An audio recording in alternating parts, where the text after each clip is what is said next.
وبركاته إن الحمد لله نحمده ونستعينه ونستغفره ونعوذ بالله من شرور أنفسنا ومن سيئات أعمالنا من يهده الله فلا مضل له ومن يضلل فلا هادي له وأشهد أن لا إله إلا الله وحده لا شريك له وأشهد أن محمدا عبده ورسوله صلى الله تعالى عليه وعلى آله وصحبه وسلم تسليما كثيرا أما بعد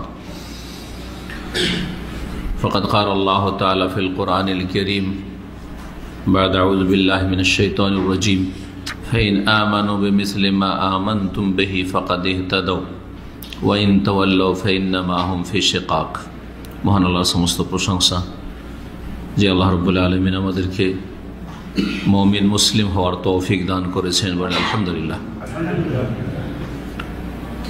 সালাতু ওয়া সালাম নাযিল হোক নবী মুহাম্মদ রাসূলুল্লাহ সাল্লাল্লাহু আলাইহি ওয়াসাল্লামের উপর, যার সুন্নতকে আঁকড়ে ধরতে হবে এবং সুন্নতের যারা খাঁটি অনুসারী ছিলেন সালাফে সালেহিন, সাহাবায়ে কেরাম, তাবেঈন, তাবা তাবেঈন, তাদের অনুসারী হইতে হবে রাসূলুল্লাহ সাল্লাল্লাহু আলাইহি ওয়াসাল্লামের সুন্নাহর অনুসরণের পরে। আমাদের ধারাবাহিক আলোচনা প্রতি মঙ্গলবারে 1440 হিজরিতে শুরু করেছিলাম আকিদা এবং মানহাজের উপর, বিশেষ করে আহলে সুন্নাত ওয়াল জামাতের মানহাজ, মতাদর্শ। 26টি পর্ব বা আলোচনা হয়েছে 1440 হিজরিতে, আর তারপরে হজের মৌসুম চলে আসলো, তাতে ছুটি ছাটি সফর এবং তারপরে আর এক সফর, এই করে আমরা এই মুহররম মাস শেষ করে আজকে দোসরা সফর মাসের 2 তারিখ 1441 হিজরি। আলোচনা পর্ব হচ্ছে 27। এই মানহাজের আলোচনায় যে বিষয়টি আলোচনা করব সেটা হচ্ছে আহলে সুন্নাত ওয়াল জামাতকে আহলে সুন্নাত ওয়াল জামাত কেন বলা হয়, ছোট্ট একটি বিষয়। আর তারপরে যারা সালাফদের অনুসারী সালাফি, তারা কি অন্য অন্য দলগুলির মতো না? সালাফি যারা বা সালাফদের অনুসারী যারা, তারা হচ্ছে নবী করিম সাল্লাল্লাহু আলাইহি ওয়াসাল্লামের সুন্নতের অনুসরণ যে করেছেন সাহাবায়ে কেরামগণ, ওই সাহাবায়ে কেরামদেরকে যেই দিনের ওপর ছেড়ে গেছে রাসূলুল্লাহ সাল্লাল্লাহু আলাইহি ওয়াসাল্লাম, সেই দিনের ধারাবাহিকতা, সিলসিলা। জি, যারা সঠিক আকীদা মানহাজের নয়, তারা মিথ্যা অপবাদ দিয়ে থাকে অথবা মিথ্যা কথা বলে থাকে যে ওরাও তো একটা দল, তো ওর খণ্ডন হবে আজকে। আহলে হাদিস বা আসহাবুল হাদিস বা সালাফি যারা, তারা কোনো দল নয়, কোনো ফিরকা নয়, বরং রাসূলুল্লাহ সাল্লাল্লাহু আলাইহি ওয়াসাল্লাম যেই আদর্শের ওপর, তরিকার ওপর, জীবন বিধানের উপর ছেড়ে গেছেন, সেটার নাম ইসলাম। ওই পুরোপুরি খাঁটি ইসলামটা পালন করার যে ধারাবাহিকতা চলে আসছে, এটাকে যারা অনুসরণ করছে এবং করবে কিয়ামত পর্যন্ত, তারাই হচ্ছে সালাফি, অর্থাৎ সালাফগণের অনুসারী। একজনের অন্ধ অনুসারী নয়, বরং সালাফগণ। আর প্রথম সালাফ হচ্ছেন সাহাবায়ে কেরামগণ, দ্বিতীয় স্তরে সালাফ হচ্ছেন তাবেঈনগণ, তৃতীয় স্তরে সালাফ হচ্ছেন তাবা তাবেঈনগণ। এই যে একটি উম্মত, সাহাবায়ে কেরামগণ হচ্ছেন একটি উম্মত। যেমন আজকে সারা বিশ্বে যে মুসলিম সংখ্যা রয়েছে, সারা বিশ্বের সমস্ত মুসলিম হল একটি উম্মত, তেমনি সাহাবায়ে কেরামরাই হচ্ছে একটি উম্মত, কারণ তারা সেই যুগের একমাত্র মুসলিম। যারা নবী সাল্লাল্লাহু আলাইহি ওয়াসাল্লামের জীবদ্দশায় ইসলাম গ্রহণ করেছে, তারা নবী সাল্লাল্লাহু আলাইহি ওয়াসাল্লামকে দেখেছে, নবী সাল্লাল্লাহু আলাইহি ওয়াসাল্লাম সাক্ষাৎ করেছে, সুতরাং তারা সাহাবী। জি হ্যাঁ, তো সাহাবায়ে কেরামগণের দলটি হচ্ছে মাসুম, এই উম্মত হচ্ছে মাসুম। তাদের অনুসারী যারা, তারা ছিলেন সুন্নাতের অনুসারী, নবী সাল্লাল্লাহু আলাইহি ওয়াসাল্লাম অনুসারী। আর তাদের অনুসারী যারা যুগে যুগে থাকবে, তারা হচ্ছেন সালাফি, মানে সালাফদের অনুসারী, সাহাবায়ে কেরাম, তাবেঈন, তাবা তাবেঈন অনুসারী। আসলে আমরা ধারাবাহিক প্রশ্ন উত্তর আকারে আলোচনা করে থাকি আল্লামা শাইখ সালেহুল ফওজান হাফিজাহুল্লাহ তাআলার কিতাব থেকে, কিন্তু তার আগে এই ভূমিকাটা আমি পেশ করে দিলাম যাতে বিষয়টা বুঝতে সুবিধা হয়। তো বিষয় হচ্ছে যে সালাফিরা কি কোনো দল নাকি এটা হচ্ছে ঠিক ইসলামের অপর নাম, ইসলামের অপর নাম। একজন মুসলিম সে অবশ্যই সালাফি, অর্থাৎ সালাফদের অনুসারী হবে। খাঁটি মুসলিম হলে তাকে সালাফি হইতে হবে, অর্থাৎ সেই ব্যক্তি যদি যেটা নির্ভেজাল ইসলাম সেটা পালন করে তাহলে সালাফদের অনুসরণ ছাড়াও সম্ভব।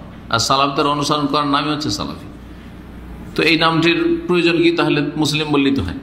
এটা একটা প্রশ্ন। জি হ্যাঁ, হ্যাঁ মুসলিম বললেই হয় যদি আর ভেজাল না থাকতো ইসলামের নামে। কিন্তু মুসলিম নামে মেলা ভেজাল ঢুকেছে, মেলা তরিকত ঢুকে গেছে, মেলা নাম ঢুকে গেছে। সেজন্য খাঁটি মুসলিমকে চিহ্নিত করার জন্য সালাফি নামটি বা আহলুল হাদিস নামটি। জি, প্রথম বিষয় শেখ সালেহ ফৌজান হাফিজাহুল্লাহ তাআলাকে জিজ্ঞেস করছেন জিজ্ঞাসাকারী 109 নম্বর প্রশ্ন, লিমাযা সুম্মি আহলুস সুন্নাত ওয়াল জামাত বিযালিকা, আহলে সুন্নাত ওয়াল জামাতকে এই নামে নামকরণ কেন করা হইল? মানে আহলে সুন্নাত ওয়াল জামাতকে আহলে সুন্নাত কেন বলে? জি, অপর ভাষায় আমাদের দেশীয় ভাষায় বলতে পারি যে সুন্নিকে সুন্নি কেন বলে? সুন্নি নামটি আমাদের দেশে প্রসিদ্ধ না? সুন্নি নাম কেন বলে? সুন্নি এমনকি হিন্দুরাও সুন্নি বুঝে, কারণ বুঝে যে মুসলিমরা দুই রকম আছে, শিয়া আর সুন্নি। হ্যাঁ, তো সে সুন্নি। কিন্তু সুন্নি কেন বলে এটা কাফেররা তো জানেই না, বলতে হবে একমাত্র যারা হয়তো কিছু লেখাপড়া করেছে।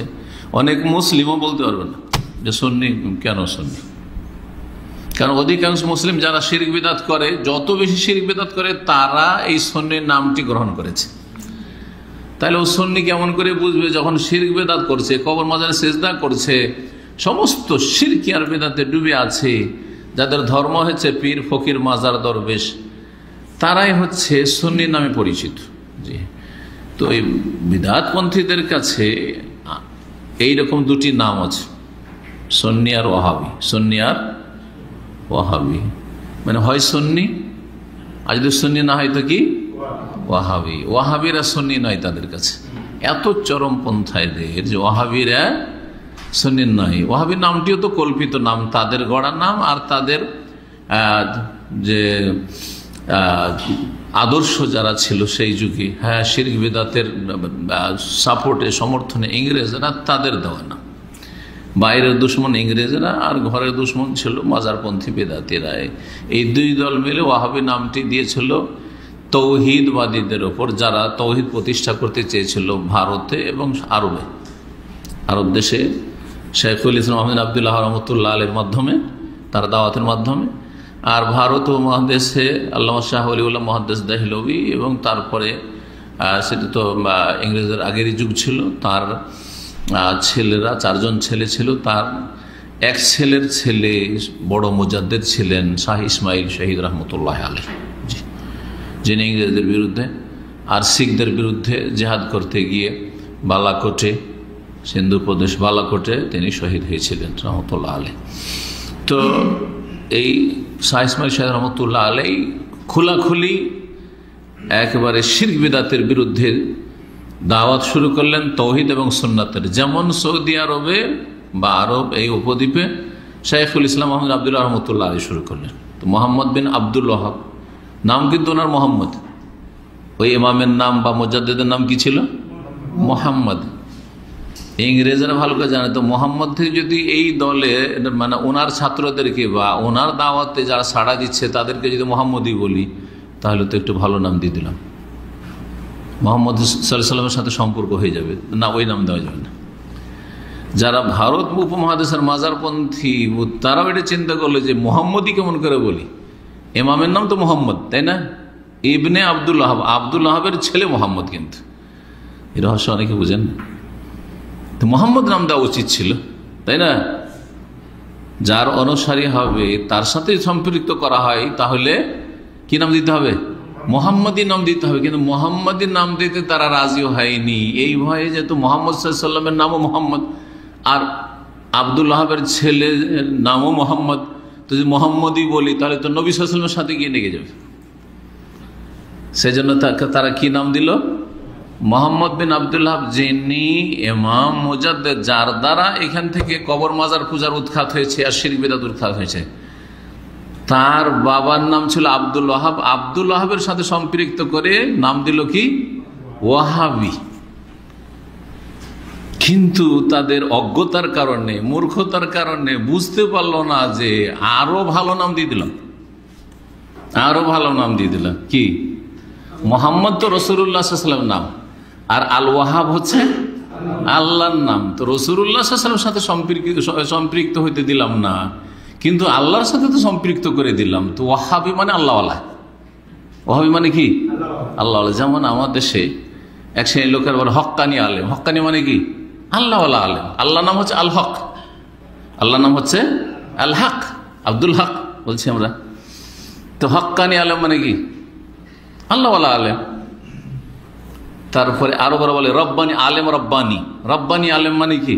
রব থেকে রব্বানি মানে আল্লাহওয়ালা আলেম, দিনদার, পরেশগার, ভালো এলেম আছে, বুঝছো, উনি আলেমে রব্বানি।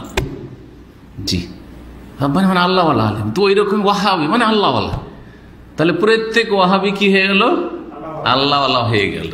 জি হ্যাঁ, তারা চেয়েছিল গাল দিতে, কিন্তু আল্লাহ তাদেরকে এমন অন্ধ করে দিয়েছিল, মূর্খ বানিয়ে দিয়েছিল যে তারা গাল দিতে পারেনি, ভালো একটা নাম দিয়ে দিয়েছে। বুঝতে পেরেছেন? জি। তো এ হচ্ছে ওয়াহাবি। যে ওয়াহাবিদেরকে সুন্নি থেকে বের করে দেয়, সেজন্য তারা ভাগ করে, মুসলিমরা হয় বাংলাদেশ ভারতে কি সুন্নি, না হয় ওয়াহাবি। যদি সুন্নি না হয় তো ওয়াহাবি। আর ওয়াহাবিরা যেহেতু শিরক বিদআতের বিরুদ্ধে একবারে সোচ্চার, কবর মাজার পূজার তাবিজ তোমার আর এসব কিছু নেই, পীর মুরিদি এসব কিছু নেই, ধর্ম ব্যবসা নেই ওদের কাছে, আর ওদের কাছে সব কিছু আছে, তখন ওরা একটা চমৎকার নাম নিতে চাইলো যে আমরা কি সুন্নি, আমরা কি সুন্নি। অথচ সুন্নতের তারা অনুসারী না, সুন্নতের দুশমন। বরং সমস্ত শিরক বিদআত, শুধু বিদআত নেই, শিরক বিদআতে ভরা আছে। যত বেশি শিরক বিদআত করতে পারবে তত বেশি তাদের নাম হবে কি সুন্নি। এই জন্য ভারত, বাংলাদেশ, পাকিস্তানে হানাফিরা 5 ভাগে বিভক্ত। তার একটা হচ্ছে বেরেলভি, রেজভি। তো সুন্নি নামটা দেওবন্দীদের চাইতে বা কওমিদের চাইতে বেশি ব্যবহার করে কারা জানেন? দেওবন্দী তবলিগীদের চাইতে বেশি ব্যবহার করে কারা? বেরেলভি, রেজভিরা। রেজভিরা নিজেদেরকে বলে সুন্নি, রেজভিরা নিজেদেরকে বলে যে আহলে সুন্নাত ওয়াল জামাত। এমনকি দেওবন্দী তবলিগীদেরকেও রেজভি, বেরেলভিরা কি বলে যে ওরা ওয়াহাবি। শুধু আহলে হাদিসকে ওয়াহাবি বলে না, দেওবন্দী তবলিগীদেরকেও কি বলে? এরা ওয়াহাবি বলে, যে এরা ওয়াহাবি হয়ে গেছে। কারণ নবীকে হাজির নাজির বলে না, নবীকে আলেমুল গায়ব বলে না, নবীর এরকম নবীর নূরের তৈরি এই যে বলে না, বা ক্যাম করে না। এই জন্য সেজন্য ওদের কাছে দেওবন্দিরাও বাঁচতে পারেনি, হানাফি ভাই হয়েও। এরকম হানাফি, ওরাও হানাফি, কিন্তু হানাফি ভাই হয়েও বাঁচতে পারেনি।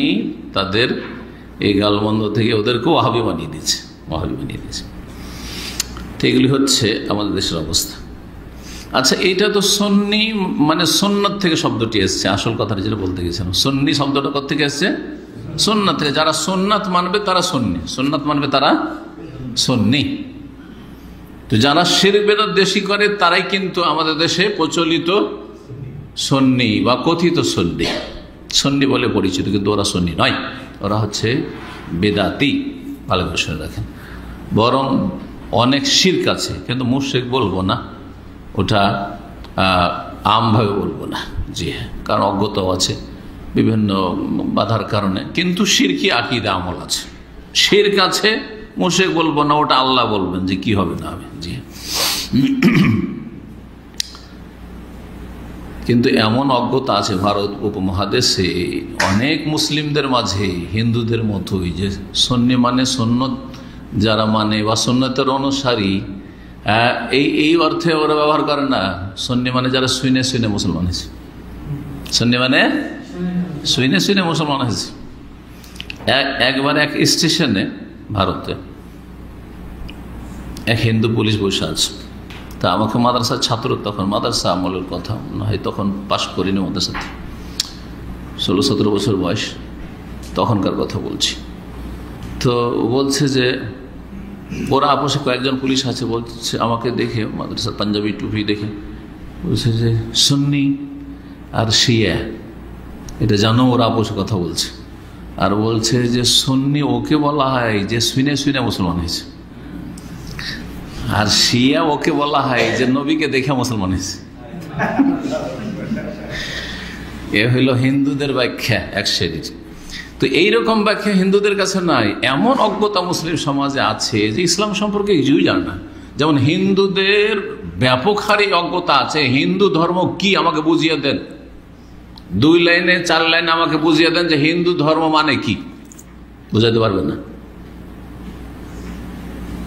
ঠিক ওই রকমই অবস্থা অসংখ্য মুসলিমদের, যে মুসলিম মানে কি বুঝান, ইসলাম কাকে বলে বুঝান, বা সুন্নি কাকে বলে বুঝান, বুঝাতে পারবেন না।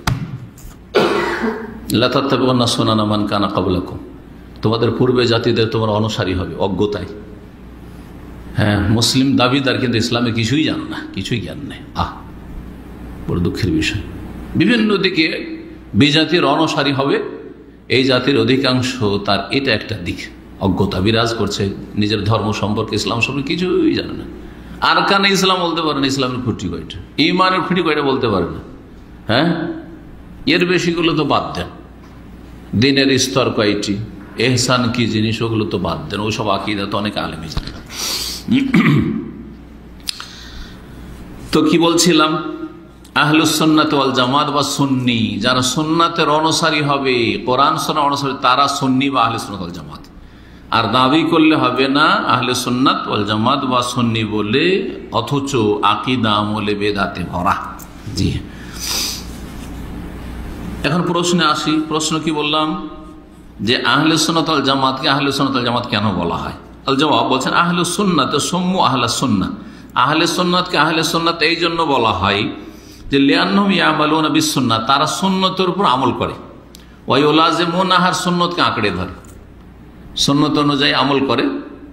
আর সুন্নত মানে সুন্নতে রাসূল, নবী সাল্লাল্লাহু আলাইহি ওয়াসাল্লাম আদর্শের উপর আমল করে, নবী সাল্লাল্লাহু আলাইহি ওয়াসাল্লাম তরিকার উপর। সহজ ভাষা সুন্নত মানে তরিকা, কার তরিকা? সুন্নতে রাসূলুল্লাহ, রাসূলুল্লাহ তরিকার উপর আমল যারা করে, রাসূলুল্লাহ সাল্লাল্লাহু আলাইহি ওয়াসাল্লাম যা ছেড়ে গেছেন তার উপর যারা আমল করে আর ওইটাকে আঁকড়ে ধরে, ওদেরকে আহলে সুন্নাত বলে। আহল মানে ওয়ালা, আহল মানে সুন্নত ওয়ালা, হ্যাঁ, সুন্নত বিশিষ্ট, যার কাছে সুন্নাত আছে সে হচ্ছে আহল। তো আহলুস সুন্নাত হয়ে গেল, মানে সুন্নাত মানে নবীর আদর্শ, মানে সে নবী যা বলেছেন করেছেন, অনুমোদন দিয়েছেন, নবী সব যেই দিনের উপর ছেড়ে গেছেন ওটা যারা মানে, ওই তরিকা মোতাবেক চলে, সে হচ্ছে আহলে সুন্নাত।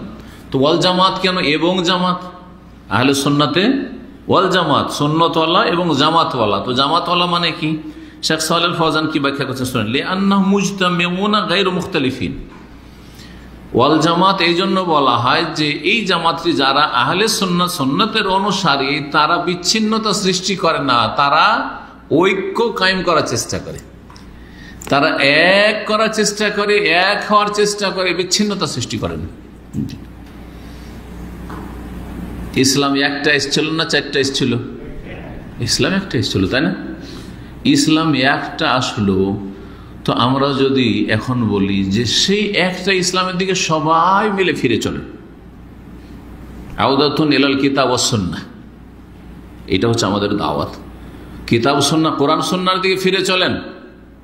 হানাফি ভাইরাকে বলছি, শাফিদেরকে বলছি, মালিকিকে বলছি, হাম্বলিকে বলছি, নকশবন্দিকে বলছি, চিশতিকে বলছি, কাদেরিকে বলছি, সারওয়ার্দিকে বলছি, মুজাদ্দিদকে বলছি, আর তারপরে চিশতি সাবেরিয়াদেরকে বলছি, সরসিনাকে বলছি, চরমনাইকে বলছি, সবকে বলছি। কি বলছি?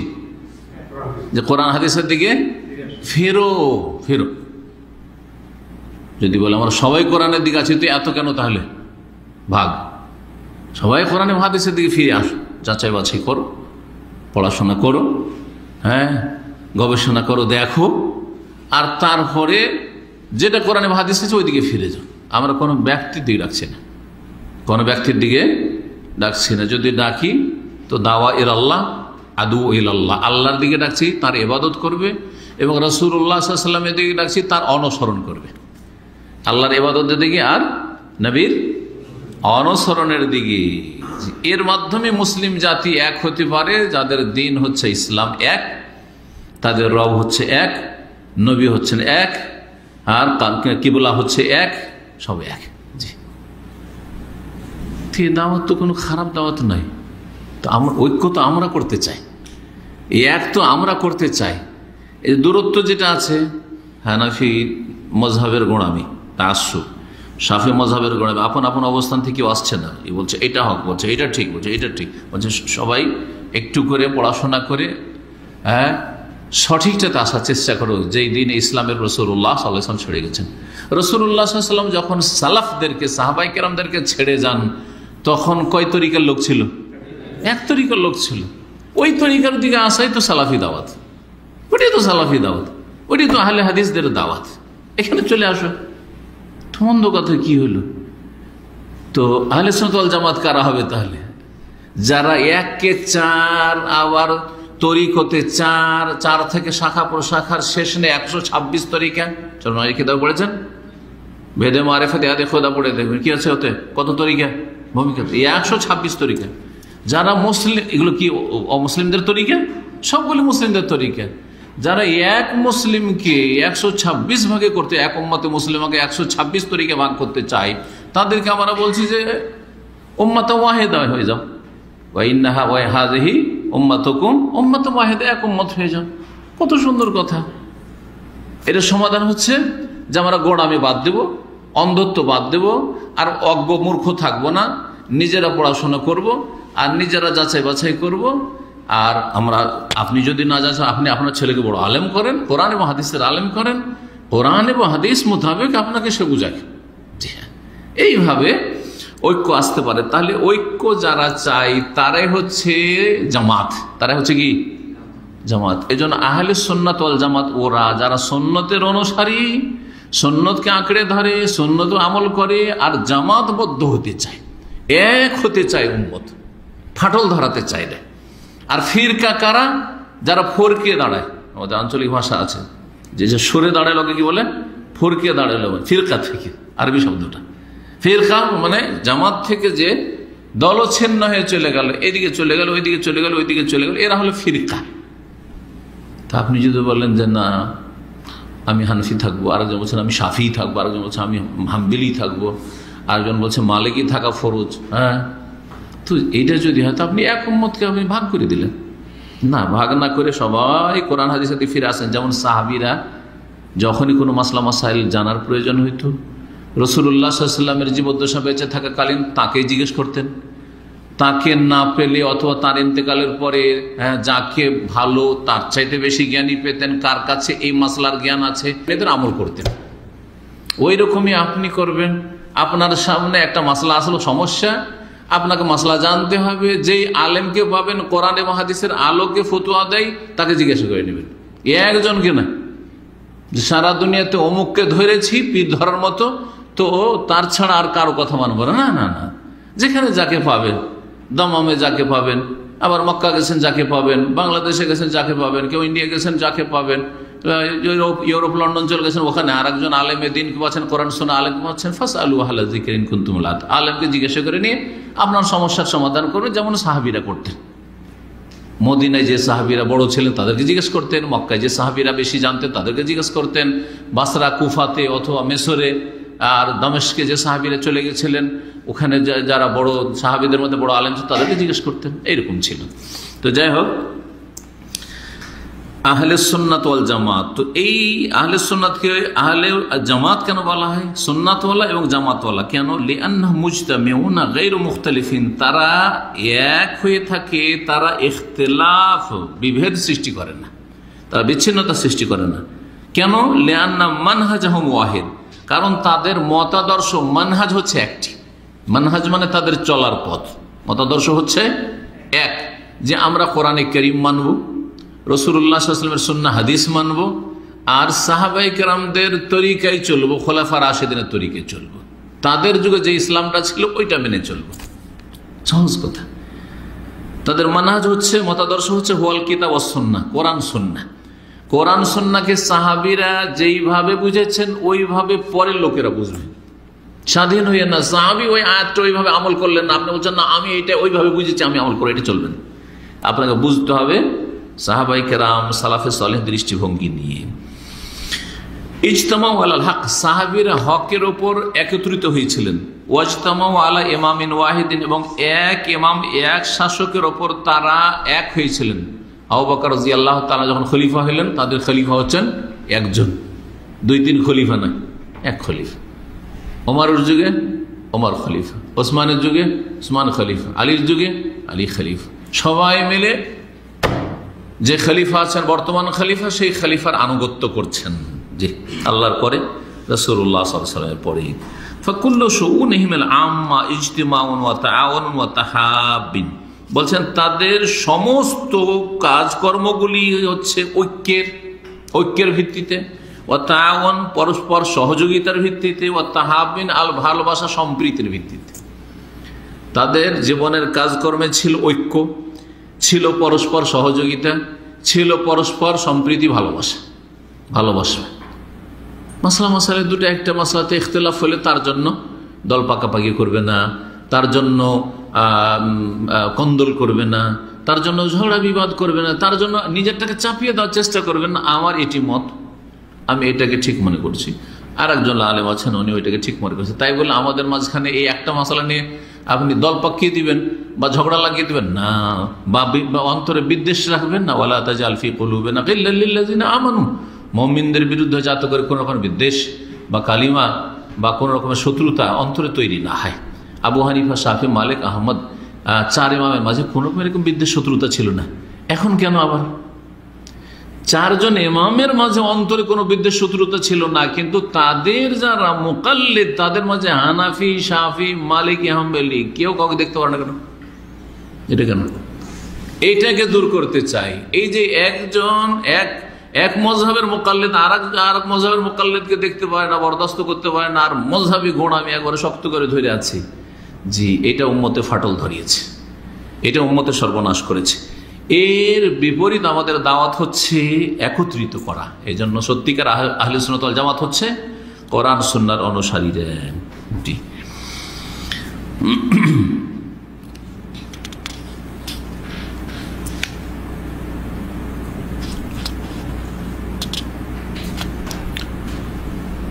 বিষয়বস্তু আরেকটি ছিল, কিন্তু এই আহলে সুন্নাতের বিষয়টা আলোচনা করতে গিয়ে যেহেতু লম্বা হয়ে গেছে, সেজন্য আর সালাফি নামটি সম্পর্কে যে আলোচনা, এই আলোচনা ইনশাআল্লাহ আগামী সপ্তাহের জন্য রাখছি, কারণ এটা আলোচনা শুরু করলে কমপক্ষে আধা ঘন্টার বেশি লেগে যাবে, যা লম্বা আর করতে চাই না।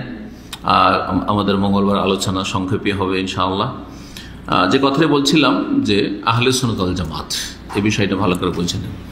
শুধু একটি ক্ষেত্রে কিছু বেদাত করছে যারা আমাদের সমাজে, তারা ওই যেহেতু বেদাতে লিপ্ত আছে বা এমনকি শিরকে লিপ্ত আছে, ওদেরকে আহলে সুন্নাত ওয়াল জামাত বলা যাবে না। ওরা যতই এই লেবেল লাগাক না কেন, কিন্তু এই সাইনবোর্ড তাদের নয়, এটার যোগ্য তারা নয়। একমাত্র যখন শিয়া রাফেজিদের পাশাপাশি রাখবো তখন বলতে পারবো যে আহলে সুন্নাত ওয়াল জামাত। কেন? ওইখানে একটা পার্থক্য আছে, এটুকু আজকে জেনে নেন এই মসলায়। শিয়া রাফেজিরা এই যারা আহলে সুন্নাতের মধ্যেকার আহলে সুন্নাত দাবিদার, কিন্তু কবর মাজার পূজা বা পীর ধরা ইত্যাদি সব বিদআতে যারা মিলাদ কিয়াম এগুলোতে লিপ্ত রয়েছে, এদের থেকে ভিন্ন হচ্ছে একটি গুরুত্বপূর্ণ মাসআলায়। সেটি হচ্ছে যে শিয়া রাফেজিরা সাহাবায়ে কেরামদের দুশমন। 5 জন সাহাবী ছাড়া সবগুলিকে তারা মুনাফিক, কাফের বলে, মুসলিমই হবে না। জি হ্যাঁ, বরং ইহুদি খ্রিস্টান চাইতে নিকৃষ্ট। ইবনে তাইমিয়া রাহিমাহুল্লাহ বলেছেন, ভালো করে কথাটা বুঝে নেন। ইহুদিদেরকে জিজ্ঞাসা করা হয়েছিল যে সবচেয়ে ভালো মানুষ কারা? উত্তরে কি বলে হলো ইহুদিরা? আসহাবু মুসা, মুসার সাথী সঙ্গীগণ, সহচরগণ। মুসার সঙ্গী যারা, মুসা আলাইহিস সালামের পরে সবচেয়ে ভালো। খ্রিস্টানদেরকে জিজ্ঞাসা করা হয়েছিল যে তোমাদের মধ্যে সবচেয়ে ভালো মানুষ কারা? তখন বলেছিল যে হাওয়ারি ঈসা, ঈসা আলাইহিস সালামের হাওয়ারি সহচরগণ। আর শিয়া রাফেজিদেরকে জিজ্ঞাসা করা হয়েছিল যে সবচেয়ে নিকৃষ্ট কারা? তখন বলেছিল আসহাব ও মোহাম্মদ সাল্লাল্লাহু আলাইহি ওয়াসাল্লাম, মোহাম্মদ সাল্লাল্লাহু আলাইহি ওয়াসাল্লামের সঙ্গীরা। তাহলে চিন্তা করেন যে ইহুদি খ্রিস্টান চাইতে নিকৃষ্ট কিনা আর ইসলামের দুশ্মন কিনা। এরা ঘরের নিকৃষ্ট দুশ্মন। হাতের ভিতরে যদি আস্তিনে সাপ ঢুকে থাকে, হ্যাঁ, তো সেটা হচ্ছে রাফেজি শিয়া উম্মতে মুসলিমের জন্য। 1400 বছরের ইতিহাসে শিয়া রাফেজিদের ইসলামের যা ক্ষতি হয়েছে, মুসলিম উম্মার যা ক্ষতি হয়েছে, কোনো বিজাতির দ্বারাই এত বড় ক্ষতি হয়নি যে ক্ষতিগুলো হয়েছে। জি, মির্জাফর শিয়া ছিল, বাংলার মুসলিম রাজত্ব নবাব সিরাজউদ্দৌলার, শুধু বাংলার নয়, তার মাধ্যমে গোটা ভারত দখল করতে পেরেছে ইংরেজ। এটা শিয়াদের দ্বারা হয়েছে, রাফেজিদের দ্বারা। বাগদাদ 656-তে বাগদাদ ধ্বংস করেছে হালাকু খা তাতারিদেরকে ডেকে, শিয়ারা করেছে। আর আব্বাসী খেলাফতকে ধ্বংস করেছে। সুন্নিদেরকে বরদাস্ত করতে পারেনি, কিন্তু যারা খুনি ছিল তাদেরকে ডেকে নিয়ে এসে তাদেরকে বরদাস্ত করে মেনে নিয়েছে। আজকেও ঠিক ওই রকম ইসরায়েলের সাথে ঘনিষ্ঠ সম্পর্ক রয়েছে, ইরানের ঘনিষ্ঠ সম্পর্ক রয়েছে। ইরানে ভালো করে শুনে রাখেন, প্রতিদিন আমি একটা পড়লাম, আর্টিকেল পড়লাম, প্রতিদিন কয়েকটা করে ফ্লাইট ইসরায়েল থেকে ইরান তেহরানে আসে। জি হ্যাঁ। আর এক শ্রেণীর মূর্খ ধর্মের নামে যারা রাজনীতি ধর্ম ব্যবসা করে, একামতের দিন করে, তারা শিয়া ভক্ত, রাফেজি ভক্ত, যাদের অবস্থা হচ্ছে এই, যাদের কাছে নবী সাল্লাল্লাহু আলাইহি ওয়াসাল্লামের সাহাবায়ে কেরামগণ সবচাইতে নিকৃষ্ট। বুঝতে পারলেন না? তো এই হচ্ছে রাফেজি শিয়াদের আকীদা। পক্ষান্তরে আমাদের সমাজে যারা বেরলবি রেজবি, যারা কবর মাজারও সিজদা করে, হ্যাঁ, যারা কিয়াম করে, যারা নবীকে আলমুল গায়ব হাজির নাজির, যারা বড় বড় শিরকি আকীদা আছে, তারাও এই পয়েন্টেতে সাহাবায়ে কেরামদের ক্ষেত্রে অত্যন্ত শ্রদ্ধাশীল। আমাদের মতোই তারা আকীদা রাখে যে সাহাবায়ে কেরাম এই উম্মতের সবচাইতে শ্রেষ্ঠ মানুষ রাসূলুল্লাহ সাল্লাল্লাহু আলাইহি ওয়াসাল্লাম পরে। জি হ্যাঁ। তো এই পয়েন্টটাতে আমরা তাদেরকে কি বলবো, যে আহলে সুন্নাত ওয়াল জামাত, অর্থাৎ শিয়াদের পাশে যখন রাখবো বেরেলভিদেরকে বা অন্যান্য বেদাতপন্থী সুফিদেরকে, তখন বলবো যে এরা হচ্ছে সুন্নি আহলে সুন্নাত ওয়াল জামাত, কারণ এরা শিয়া নয় সেই জন্য। কিন্তু যখন তাদের আকীদার বিষয়টা আমরা নেব, হ্যাঁ, আমাদের আহলে সুন্নাতদের মধ্যেকার, তখন দেখছি যে ওদের মধ্যে অনেক শিরক আছে, অনেক বেদাত আছে, হ্যাঁ, নবী হায়াতুন নবী, হ্যাঁ, সুতরাং অনেক হাদিসের খেলাফ তাদের আমল। সুতরাং তাদেরকে বলবো কি, যে আহলে বিদাত এরা, আহলে সুন্নাত না, এরা হচ্ছে কি আহলে বিদাত, এরা হচ্ছে বিদাতি। জি হ্যাঁ। তো আশা করি বিষয়টা অত্যন্ত গুরুত্বপূর্ণ আর স্পষ্ট বুঝেছেন। কখনো কখনো আমরা তাদেরকে সুন্নি বলবো, কখনো বলবো আহলে সুন্নাত, যখন শিয়াদের পাশাপাশি রাখবো, যে তারা শিয়াদের মতো নিকৃষ্ট না, বরং তারা সাহাবায়ে কেরামদেরকে মহব্বত করে, আমরা যেমন মহব্বত করি। হক কথা অবশ্যই বলতে হবে। কিন্তু যখন তাওহীদ আর শিরকের বিষয় আসবে, সুন্নত আর বেদাতের বিষয় আসবে, তখন তাদের কাছে তাওহীদ নেই, তাই তাওহীদ শেষ, শিরকে ডুবে আছে। সুন্নাতের বেদাতের তাদের কাছে সুন্নাত নেই, বেদাতে ডুবে আছে। নিয়তের বেদাত, সম্মিলিত মোনাজাতের বেদাত, আর কোরআন খানি বক্সানোর বেদাত, আর কত রকমের বেদাত, মিলাদের বেদাত, কিয়ামের বেদাত, নবীর হায়াতুন নবীর শিরকি আকীদা। জি হ্যাঁ, বেদাতের শেষ নেই। আল্লাহ নিরাকারের শিরকিয়া কুফরি আকীদা, গুমরাহির শেষ নেই। কিন্তু তারপর আহলে সুন্নাত, তখন বলেন না তারা আহলে সুন্নাত নয়। কিন্তু এই বিষয়গুলিতে বা অধিকাংশ বিষয়গুলিতে তারা আহলে সুন্নাত ওয়াল জামাত নয়। এখানে আজকের আলোচনা শেষ করেছি। সুবহানাকা আল্লাহুম্মা ওয়া বিহামদিকা আশহাদু আল্লা ইলাহা ইল্লা আনতা আস্তাগফিরুকা ওয়া আতুবু ইলাইক। ওয়া জাযাকুমুল্লাহু খাইর। সুবহানা রাব্বিকা রাব্বিল ইজ্জাতি আম্মা ইয়াসিফুন ওয়া সালামুন আলাল মুরসালিন ওয়া আলহামদুলিল্লাহি রাব্বিল আলামিন।